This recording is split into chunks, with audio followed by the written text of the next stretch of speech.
I wanted to talk about very briefly. Did I read somewhere that the Blue Jays have made some massive changes for the new season, Eric? Well, yes, they have a new manager. They have a new hitting coach. They have a new first base coach. They will go with a complete youth movement. Obviously, Vladdy Guerrero Jr. will debut in April. They will have a ton of guys, veterans from last year that are not back. More than likely, obviously, Estrada, Solarte. They are still, unfortunately, straddled with some terrible contracts in Russell Martin and Troy Tulowitzki. The Jays would love to find anybody who would take those two, and they would gladly pay most of their salary, especially Martin, who didn't even play in September. I mean, they're paying him $20 million a year to catch, and they have him managing down the stretch. It is literally they've really why would these guys who are experts make these crazy contracts? Well, so and why would the board approve it? So Russell Martin, when Alex Anthopoulos was the general manager, they really wanted Russell Martin. They knew that Russell Martin had probably 2 to 3 very good years in him, but in order for him to come here, they had to give him 5. So they knew that the last 2 years of his contract would be terrible, and that's what's happened.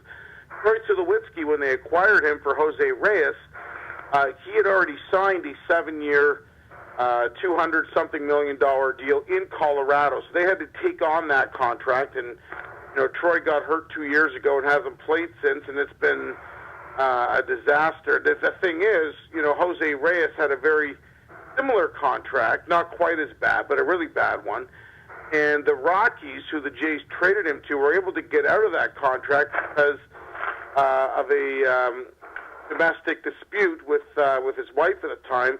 They were able to avoid it. So they sort of, in a sense, got lucky that Reyes was punished by the law and no longer had to deal with that. The Jays have not been so lucky with these. Because that was a breach of the contract. That's right. And it helped them break the contract. The Jays, in a similar sense, when Roberto Osuna went through his legal issues last year, the Jays basically took the stand that he wasn't going to pitch for us again. But when he was put on a 75-game leave by Major League Baseball, it was a paid leave. So the Blue Jays were still paying him while he was suspended for 75 days. And, of course, they traded him before letting him pitch again to Houston. So what do you think? You're a Blue Jay fanatic. Do you think they're going to come back next year? Not next year, no. They have a ways to go. The problem with the Blue Jays is that the Red Sox and the Yankees are in your division. So you've got two teams that are very strong. That are very, very strong. That you can pretty much pencil them in right now for 100-win teams. They're both really good. They're both really young.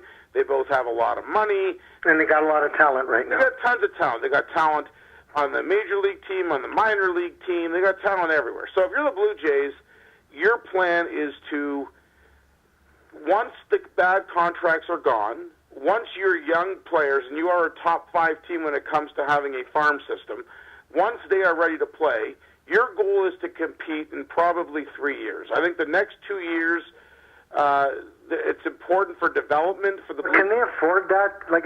Last year, the Blue Jay attendance was down substantially. And it will.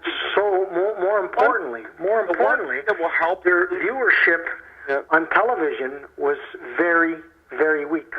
The one thing that will help the Blue Jays attendance-wise will be Vladimir Guerrero Jr. He's going to be someone that people are going to want to see.